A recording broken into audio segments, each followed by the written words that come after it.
am a full-time faculty member, and I love my job, although I'm not sure how I ended up here by myself in front of you guys today, but I did, and so we'll make the best out of it. So I'm curious what brought you guys here today, first and foremost, besides the extra credit your teachers are offering you. What brings you guys here today? What are you hoping to get out of this presentation? Yes? Last week I had a really good experience, so I enjoyed it very much, and then I hope I can extend enjoyment. Okay, so she's a thrill seeker, and she's here to have a good experience. Yeah. I love it. Hopefully you'll find it thrilling. I know I do. Any other reasons you guys are here today? Yeah? Oh, what are cognitive blind spots, and how might it be related to implicit bias?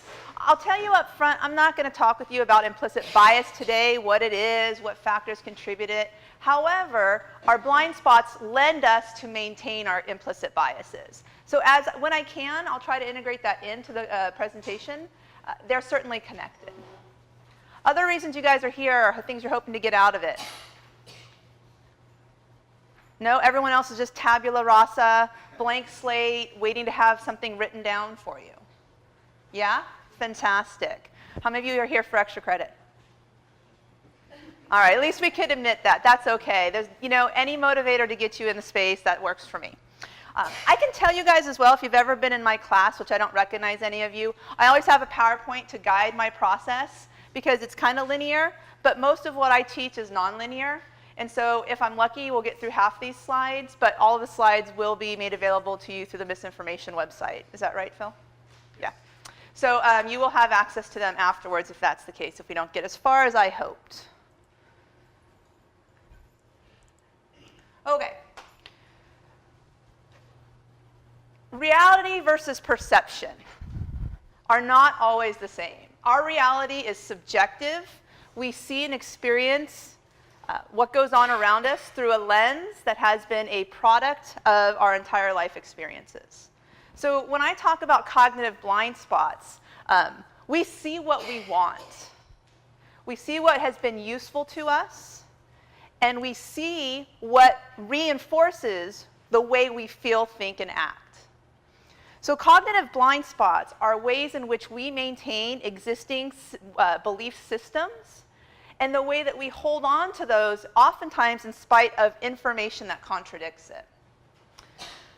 We automatically see the world as we want to, not as it is. And I think that's a really important point. We like to think we're all objective, but we can't take our subjective experiences out of our belief systems. But there are things that we can do to be more objective and less subjective with our beliefs. And so the goal today, I'll get to the next slide because it tells you what we're going to accomplish today, is to define what cognitive bias is. And there are lots of cognitive biases, but we're only going to talk about 4 of them. We're going to explain what they are, again, by looking at specific examples. And the most important part of this presentation is actually step 3, which is to discuss strategies to reduce them. And hopefully by the time we get there, you guys are like, yeah, I have a little bit of work to do, and I can always do a better job. But one thing I was distracted by this morning was the hearings that are going on right now, the confirmation hearing for Brett Kavanaugh. I don't know if you guys are aware that that was taking place this morning, and Professor Ford was testifying to her experiences and her accusations. And I was just, not enamored, what's the word? I was drawn to listening to it. I watched it at home while getting ready. I listened to it in the car while driving here. And it really resonated with me today, I think, because it relates to cognitive bias. How many of you are familiar with what's going on right now in regards to the confirmation of Judge Brett Kavanaugh? Raise your hand. Okay, so most of you are familiar with this. How many of you have an opinion on whether or not the accusation against him is true, false, relevant, or irrelevant? If you have an opinion on it, raise your hand. Okay. What I'm hoping today, as we go through this process, you can begin to evaluate your opinion for cognitive bias. Because the minute we hear information, like, for example, the accusation that he committed a sexual assault against a woman in his high school years, we form an impression. And that impression will be shaped by our previous experiences, our previous knowledge. And that past experience and knowledge has a very profound impact on whether we continue to believe it or not, even when new information is presented. So again, my goal to you guys today is to kind of think about what you think about that testimony, that accusation, the hearing going on right now. And again, I'm not here to talk about whether it's right, whether it's wrong, but there are some common questions that have come up. Is she lying?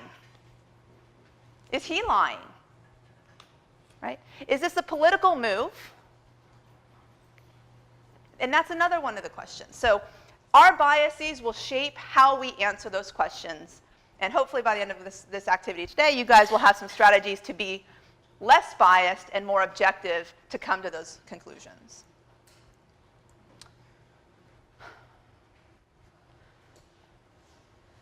How many of you have ever done this? Yeah? Raise your hand if you've ever done this. Yeah, I'm not free of bias. One of my colleagues, one of my friends over in the library, he does this exercise about searching the internet, right? And one of the things he says is like, yeah, so when you get your first hit, your first screen, how many hits do you look at? Do you look at the first 100, 100,000, 200? Like, how far do you go deep into your information search? And the reality is most of us get very few links on that page and often don't take the time to go to the pages after that. So we're getting a very skewed version of reality, and that's important to acknowledge right up front. Another thing that I know is when I search cognitive bias on my computer here on campus, and then you go to your computer at home and search the words cognitive bias in the same search engine, guess what? We're going to get different results. Because our computers are learning to think the way that we think and are trying to predict the information that I want them to give me. These search engines have cognitive bias because they are giving you what they think you want to know based on your past experiences. So even when you're searching on a personal computer for something and you're looking at page 2 and page 3, guess what? You're still not getting the same results that other students in your class or other people in your neighborhood are getting. So all of these mechanisms that we even try to be objective with are still riddled with some of our biases that they've learned from us. And so the impact of coming into a discussion with bias is very problematic because it extends even to how we seek and what information we find. Our biases shape our information search process. So we have to do better than this. If that's all you get out of today's presentation, then I've won, because we've now learned to take a little bit more effort and energy into information searches when we do them. But I do believe we have in this series a whole workshop on how to be a better consumer of digital media. Is that right? There's another one coming up. One of the librarians has hosted it. And again, I would encourage you guys to go to as many of these as you can, because I'm not going to give you all the answers to the origins and the solutions. I'm going to focus on the psychological part of it. So I'm not sure if people know that the same algorithms that produce ads for you, you know how the ads become more and more targeted as you use your computer, that's the same ones that they're using in some of these news sites. So we kind of expect to get like information about what products we might buy, but I don't know if we can extend that to the other aspects of the computer, but the algorithms mathematically are going to be the same. Right. And in most cases, my computer is pretty smart. It gives me exactly what I want to do. If I do a keyword search about some psychological principle, I'm more likely to get edu sites and gov sites and org sites than I am blogs or wikis. And that's what I'd rather get to. So it's kind of smart, but again, it's giving me my biased view of the world. And that's where we have to be, cautious. Now, I don't like Wikipedia. It's not a primary source for me, but I always look at it as a lot of you use it. It's a fine jumping off place. So I thought it'd be fun to contrast the definitions of cognitive bias from a textbook and from Wikipedia. And what we see is some similarities, but the use of the language is slightly different. What I want you guys to understand of a cognitive bias is it simply is a preconceived way in which we use, seek, and search for information. It guides the way we view our world, okay? But what I want to point out here is the subjective social reality of it. This is based on our own experiences. And that derive from limits that are inherent in our capacity to process information. Limits that are inherent in our capacity. There's so much information out there, we have to have a way to filter it down. But the problem becomes when we're so convinced that this is the way things are, we're missing everything out here. I call these our blinders. We seek and see what we choose to seek and see, and miss anything that tends to challenge our way of seeing it. Does that make sense? How many of you, just after this little bit of speaking that you've listened to me for, how many of you could actually think, yeah, I kind of do what she's talking about? Raise your hand. Yeah. And all of us really should, because it's a very rare situation when we don't use our biases to guide our decision making in a daily process.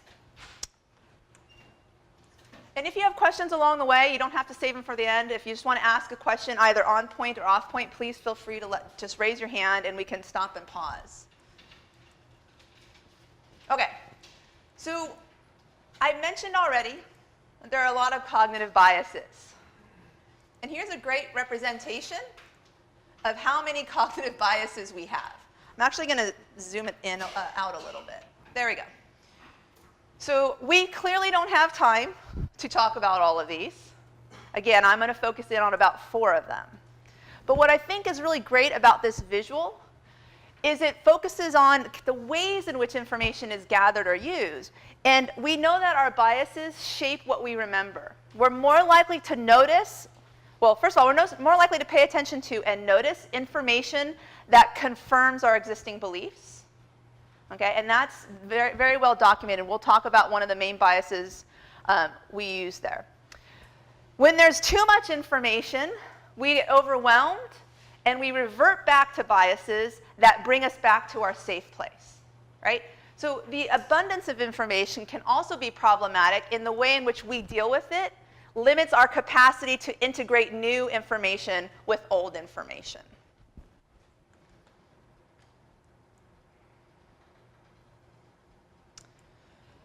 Sometimes we need to act fast, and this is where things like implicit bias come in, right? In a very quick situation, a decision needs to be made, or you don't have a lot of time to fully flesh out all the details, we have to consolidate what we're saying or what we're learning. And so unfortunately, I call these cognitive shortcuts. We use things like implicit bias, which we don't often know we're using, but we also use things like stereotypes to justify and rationalize what we're seeing in our environments. Again, I'm not going to spend time today talking about stereotypes or implicit bias, but they are ways in which our preconceived worldviews shape how we interact with new information and people around us. So again, we use these as ways to save time, for lack of a better expression.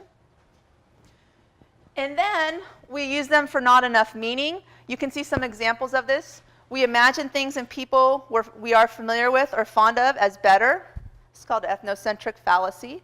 We fill in characteristics from stereotypes, generalities, and prior histories. So when we don't have enough understanding of something, we pull information in from our previous existing worldviews to fill it in, the gaps. We think we know how other people are thinking.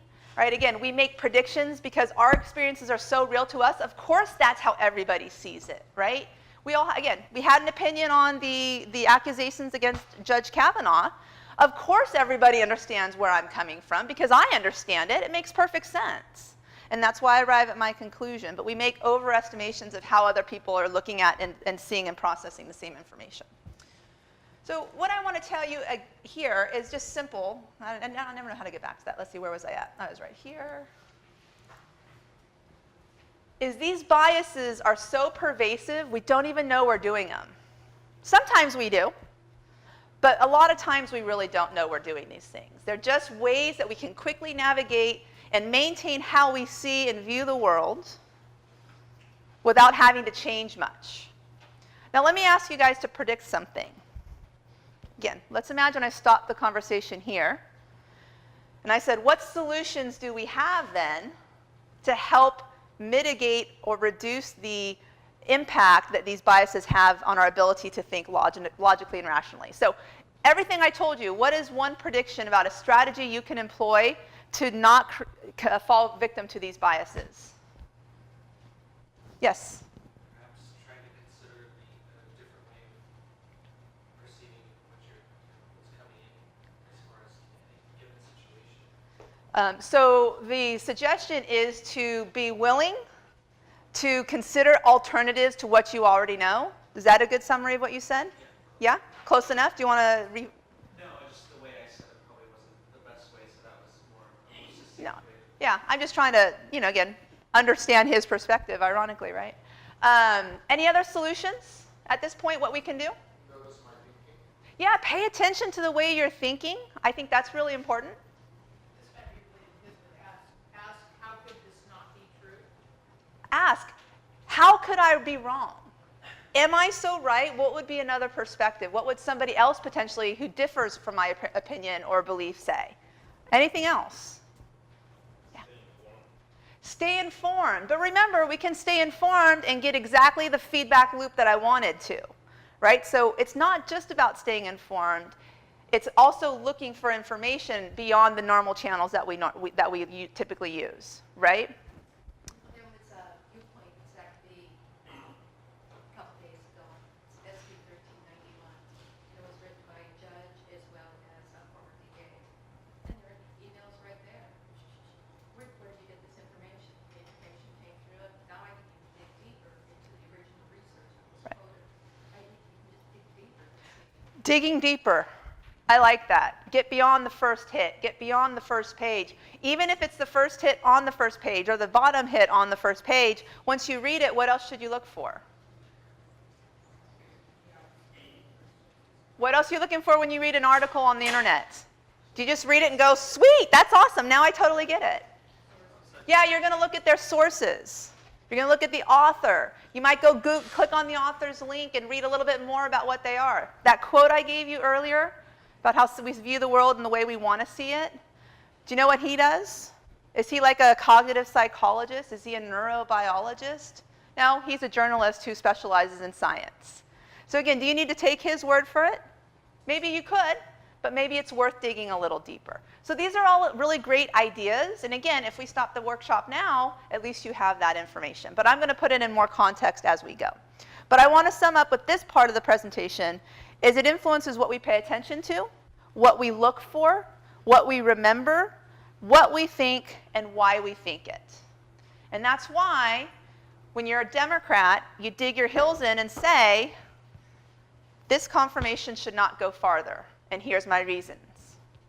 And when you're a Republican, in a general sense, you dig your heels in and say, we're going forward, and this is why. Because both sides have sought information that does all of these things to bring them to that position. Imagine if the people we elect to run our country went through this process that you all just described. That they were able to step outside of their identity as a Republican or a Democrat and actually objectively evaluate what's going on. Yes, Peg. Just when I went to Solvay and had a speak, and he basically said the same thing that you're saying. So why not stop and do an investigation and base decision on what we know? Right. And again, if you're like, I don't really know what these people are talking about with this confirmation hearing, I encourage you, before forming an opinion, to go look it up and read what both sides are saying. And I say both sides because those are the sides that are dictating what's going on in the narrative about the hearing right now. If you only read your team's side, guess what? You're specifically seeking information out that reinforces your way of viewing the world. We have to look beyond those boxes that we live in. Yeah. Okay, what do I have next? Okay, I was going to have you guys do the reflection activity, but then I was driving to work this morning, and I was like, ding, ding, ding, cognitive bias, confirmation hearing. We've already done this, so I'm going to skip through these things. All right. So let's take a look at some of these cognitive biases. I'm going to talk about a few of them, and then I have little short video clips for a few of the others. Okay, the anchoring effect.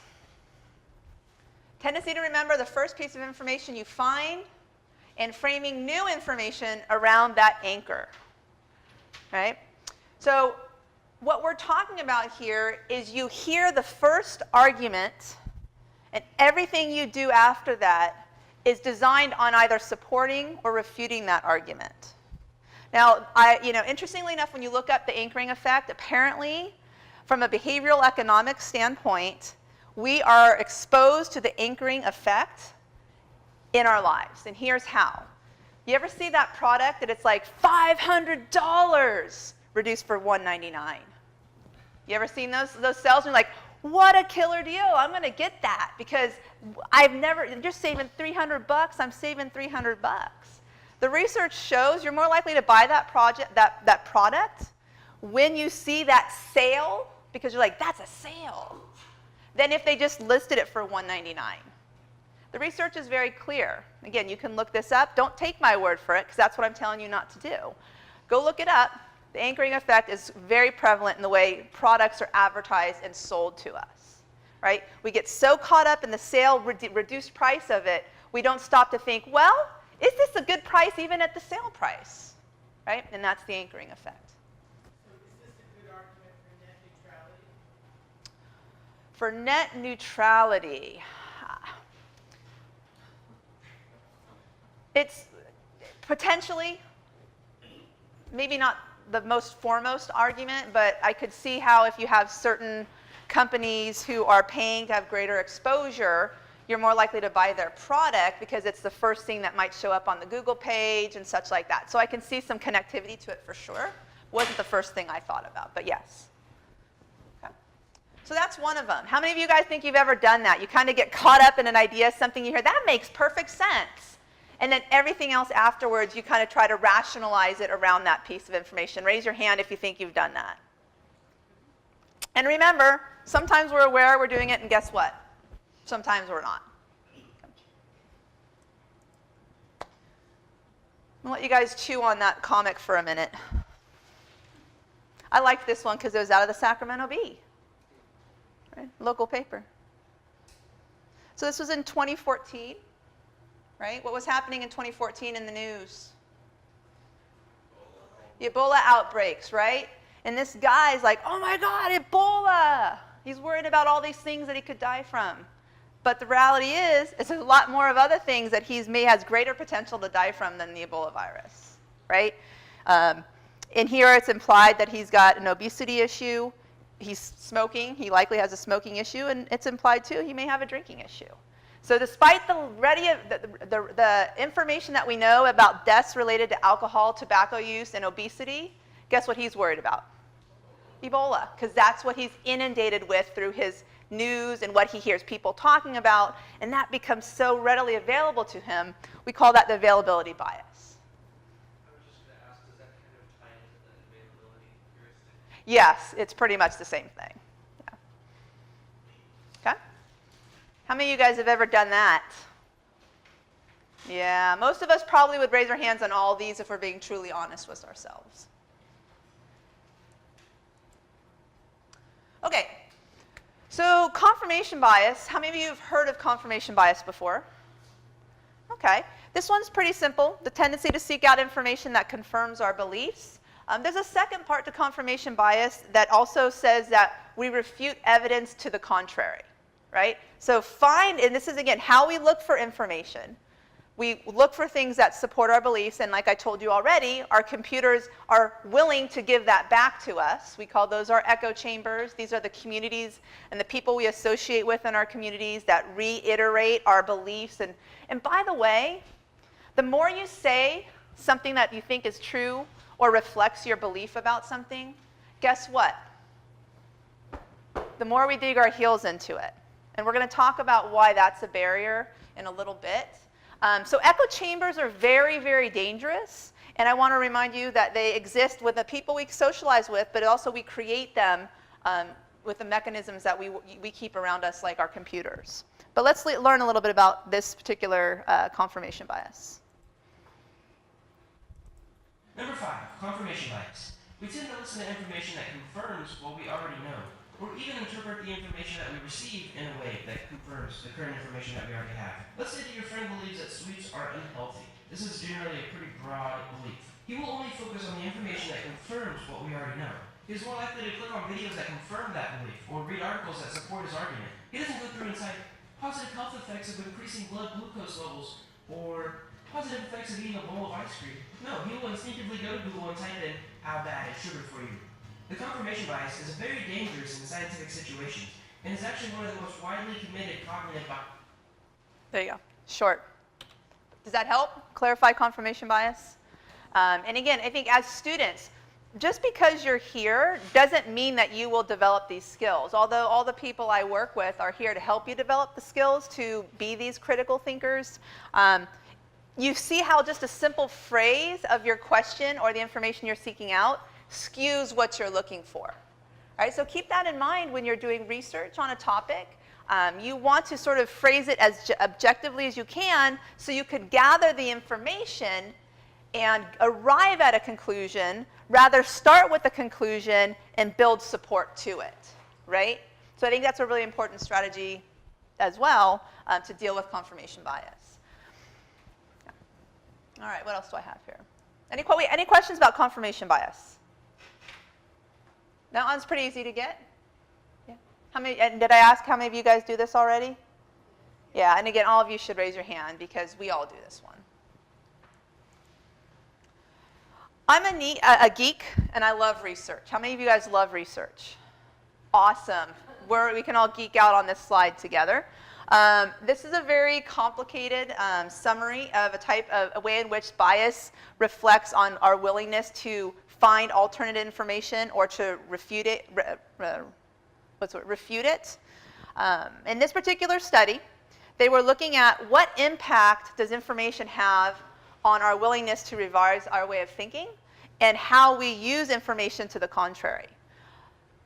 I'm going to give you guys like 1 minute, maybe 2, to read this, which is kind of awkward because I'm supposed to be up here talking to you guys. But I want you to read this paragraph and see what you can get out of it, okay? All right, go.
Mostly done?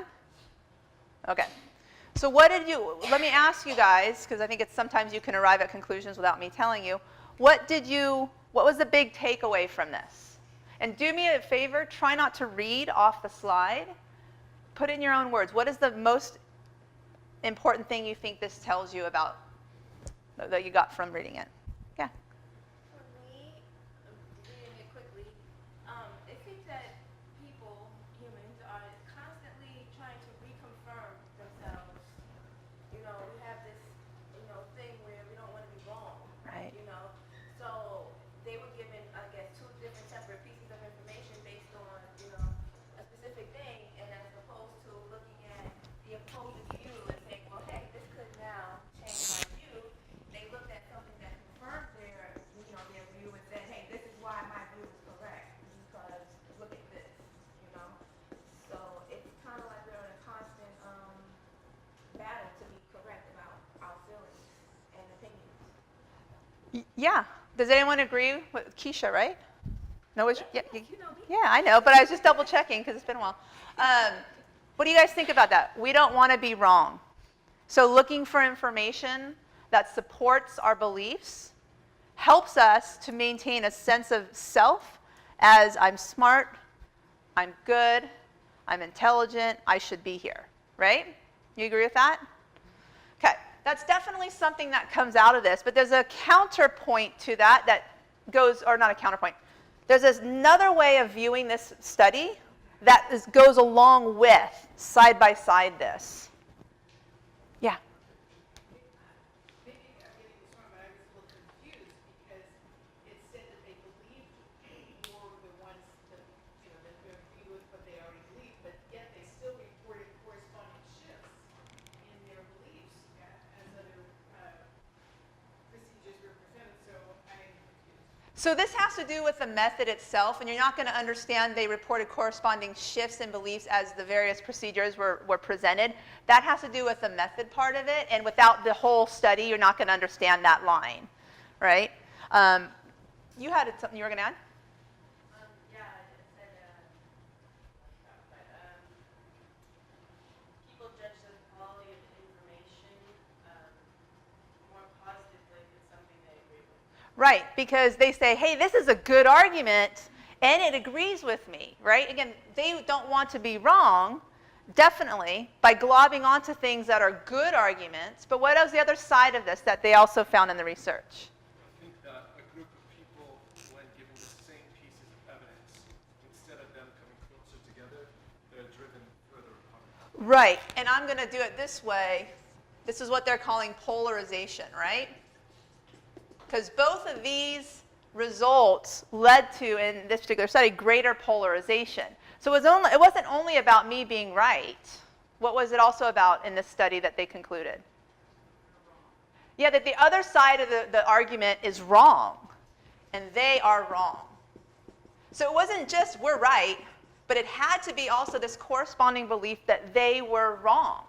And this is going to be really important because when we look at them and we refute their information and take ours at face value, we are committing cognitive biases that are skewing the way we see our world. And then what that leads to is greater polarization. And when you're polarized, it means that you are opposite of other people. Are you more or less likely to interact with them?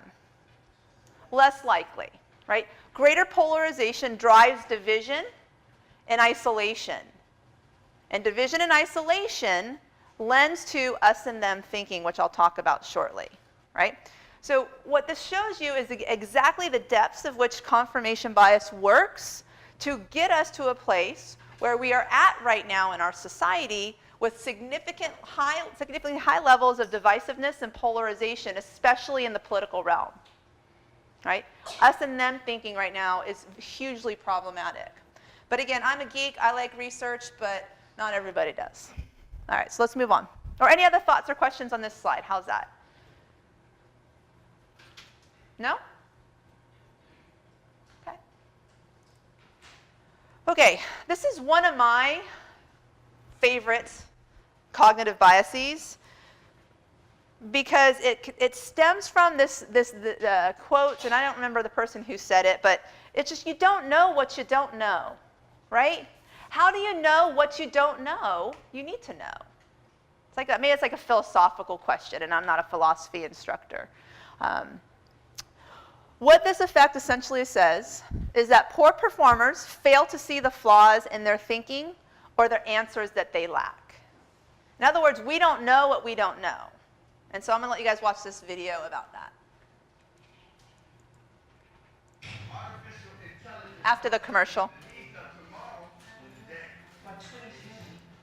Research suggests that we're not very good at evaluating ourselves accurately. In fact, we frequently overestimate our own abilities. Researchers have a name for this phenomenon, the Dunning-Kruger effect. This effect explains why more than 100 studies have shown that people display illusory superiority. We judge ourselves as better than others to a degree that violates the laws of matter. When software engineers at two companies were asked to rate their performance, 32% of the engineers at one company and 42% at the other put themselves in the top 5%.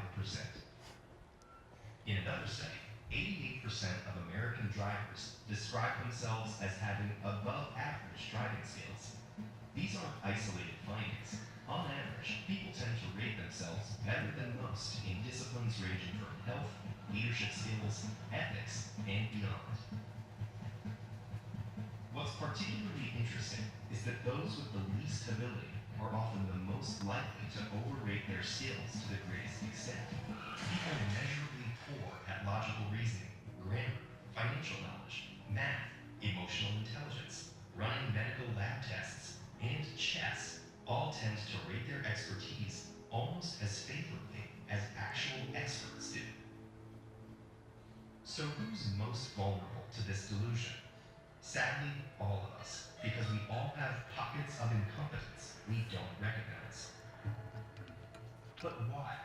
When psychologists Dunning and Kruger first described the effect in 1999, they argued that people lacking knowledge and skill in particular areas suffer a double curse. First, they make mistakes and reach poor decisions. But second, those same knowledge gaps also prevent them from catching their errors. In other words, poor performers lack the very expertise needed to recognize how badly they're doing.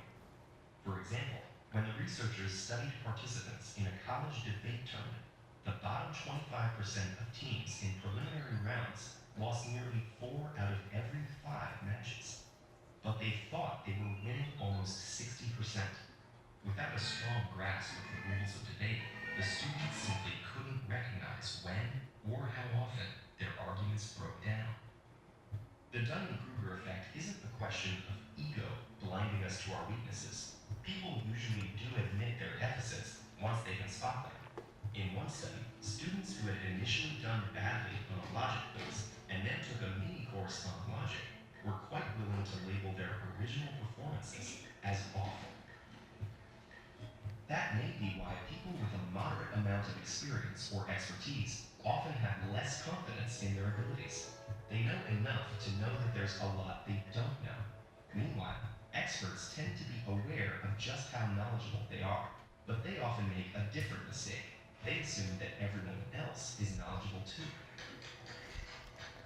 The result is that people, whether they're inept or highly skilled, are often caught in a bubble of inaccurate self-perception.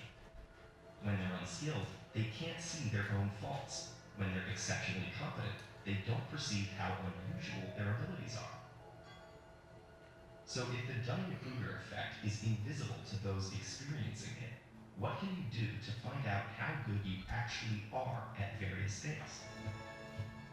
First, ask for feedback from other people, and consider it, even if it's hard to hear. Second, and more importantly, keep learning. The more knowledgeable we become, the less likely we are to have invisible holes in our confidence. Perhaps it all boils down to that. All right. We don't know what we don't know. Okay. So again, getting back to you guys, what stood out to you from this particular bias that was most important, or like made you go, wow, I didn't realize that? What was the thing that stood out to you most? Yes? Even highly skilled people believe that the average person has the same knowledge. Yeah. Yeah, that even the highly skilled people who've been studied make assumptions about how much information the people who are less skilled actually have. Okay. In essence, they are blinded to the expertise that they have. Yeah? That makes sense as to why sometimes we hear people in more highly skilled areas say, oh, we'll just do better, try harder. It's like they're not getting the gap of knowledge that there is between themselves and maybe someone in a less skilled area. Okay. You're kind of feeding off that comment as well. Other things that you guys got out of it? Yes? So it's hard for the bottom people to get better because they can't see what they're doing wrong. Right. And it's not impossible for them to get better. It's just you don't know where your gaps are until you're able to recognize where those gaps are, right? And so guess what? What are you getting in college? Are you finding out your gaps in college? Yeah? And by the way, this doesn't stop once you get out of college.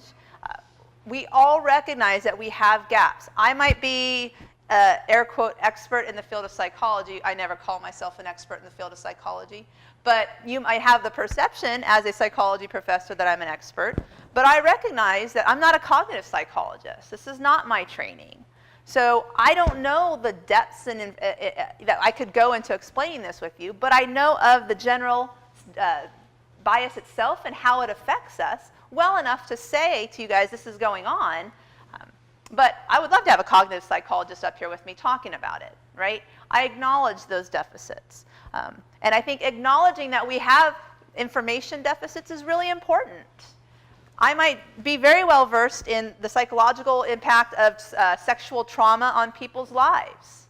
Right? You might work in the field of you work for the local SARS team, which helps support women through the WEAVE program that we have in our community, women and men who are victims of sexual assault, right? So you have some experience and you understand the sexual assault side of this confirmation hearing, but guess what? You're not a legal scholar. I'm not a legal scholar. So again, what you have to look at, and I'm not even a political scientist, so to look at the actual process of the hearings and the way that they're doing it, I can have an opinion about those things, but the reality is my opinion may not have the expertise of knowledge to say that this is what should or shouldn't happen. And that's where having discourse, interdisciplinary discourse with other students in other disciplines is really powerful for helping to fill in the gaps that you don't have. And then there's another element to that I'll talk about in a little bit that will be more self-motivated to fill in those gaps, right? But college alone helps you guys to develop the awareness of where your gaps are. And if you don't know where the gaps are, at least develop the awareness that you don't know everything, and seeking information out and how to find it and use it is extremely valuable. And that is one of the overarching goals of a college education. Other thoughts on the Dunning-Kruger effect?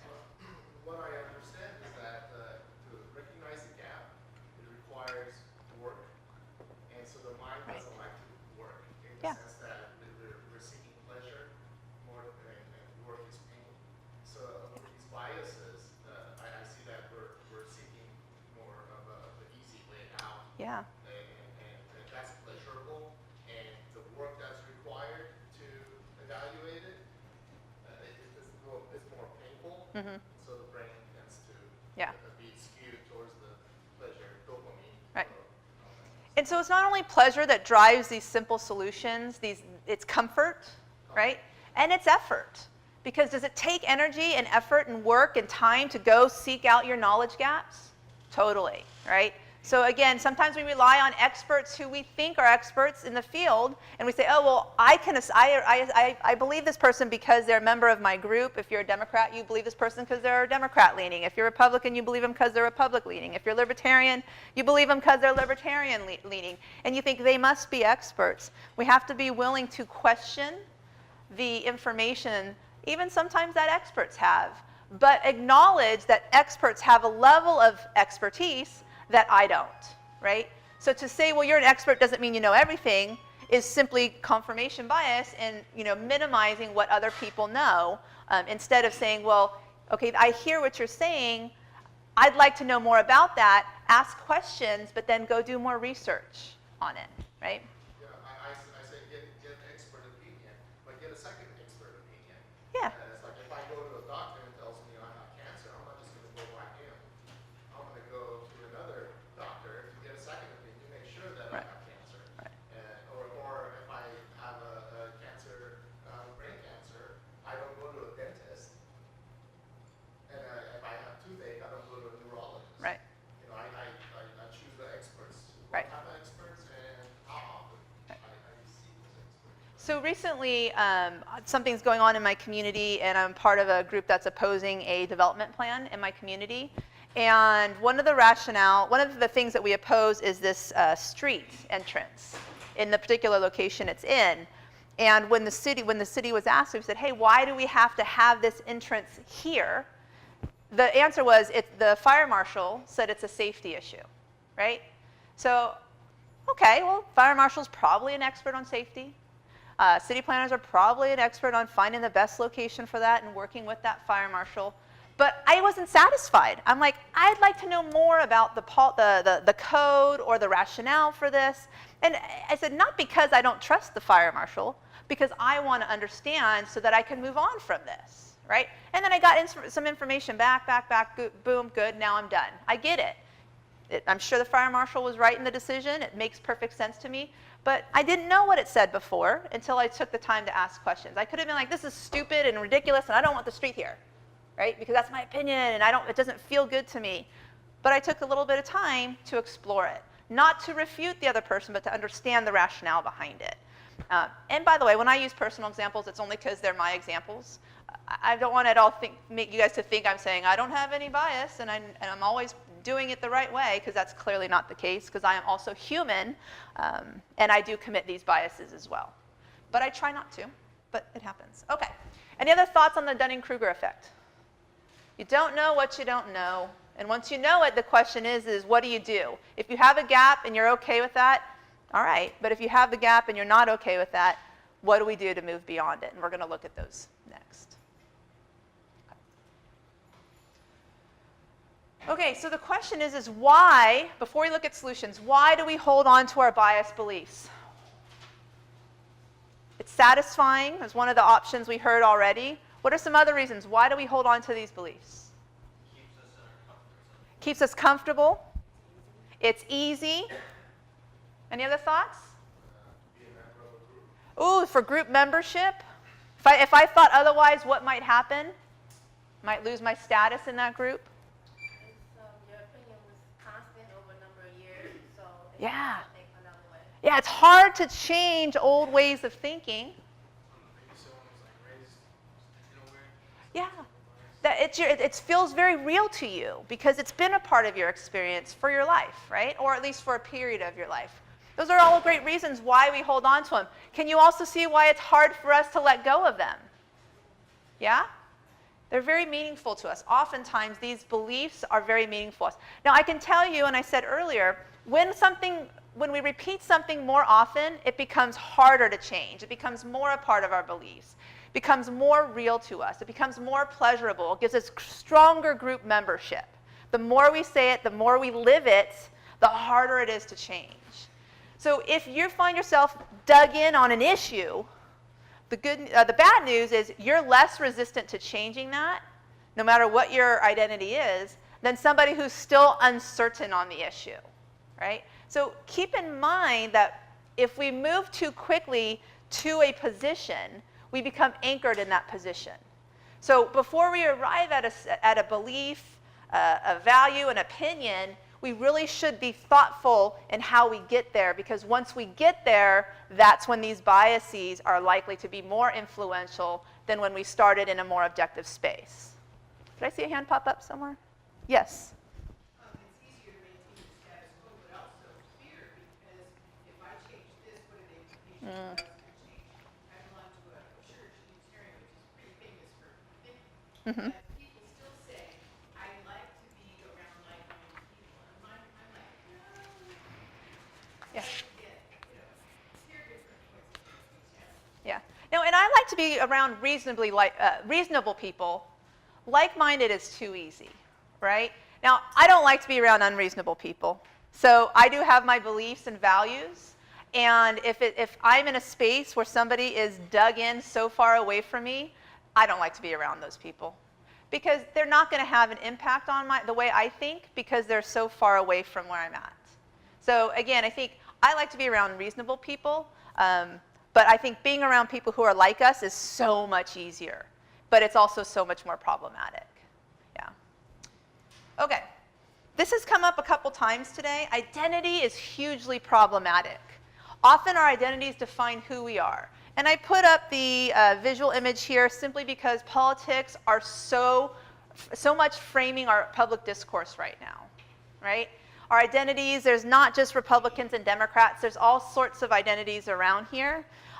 We have identities as men and women. We have identities as citizens and immigrants. We have our identities as straight or gay or cis or transgender people. All of our religious identities as Muslims or as Seventh-day Adventists or Southern Baptists, whatever it is, we all have a host of identities that we carry with us.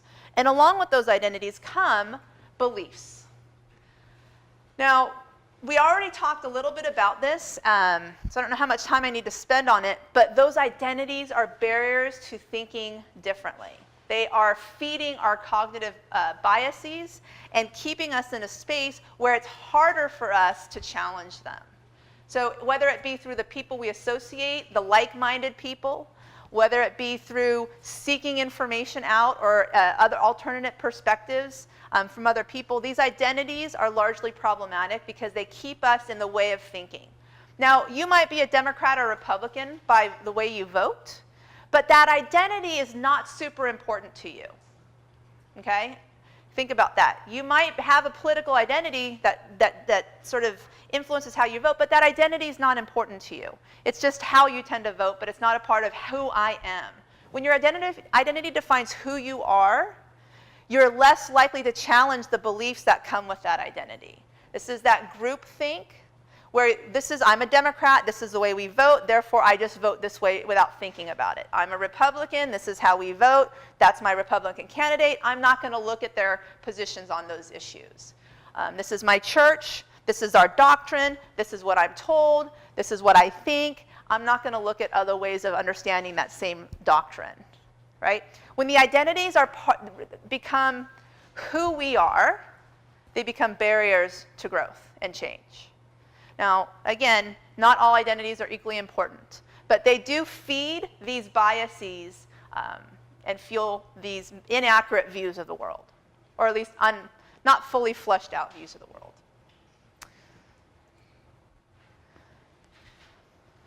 One of the themes that runs through this particular colloquium this semester is looking at misinformation in the media. And I thought this was really interesting. Again, there is this pervasive belief from some, less so from others, that the media is biased. Now, you can find infographics that have developed these scales of these media sources are more objective in the middle, these ones skew left, these ones skew right. You can look that up, and those infographics exist. But I always like looking at reports to sort of see and understand what do we think about the bias in the media. And what is something that you guys observe in the visual on the right, the estimated percentage of news seen that is biased by political party and ideology. What is an observation you make of that particular information? An observation. What does it say to you? Yeah, that across the board, regardless of political identity, all identities seem to identify social media as a problem point. Interestingly, if you really look at the research on bias in the media, what's the most common solution to dealing with misinformation in social media? What's that? No, what do people say when they say, oh, social media is biased? They need to do what? They need to do a better job of providing us unbiased information. Have you heard this argument out there? Yeah? That they need to block inaccurate information. They need to do a better job of filtering. They need to identify it as bias. And I always find that argument really interesting. Not that I completely disagree with it, but it's rarely followed up with, and I need to be a better consumer, and I need to be better equipped to identify, and I need to be a better critical thinker of what I'm reading. And I think that's really important. That's the gap that we don't often acknowledge that we have. That's that Dunning-Kruger effect. What's one more observation here in regards to how biased we think the media is?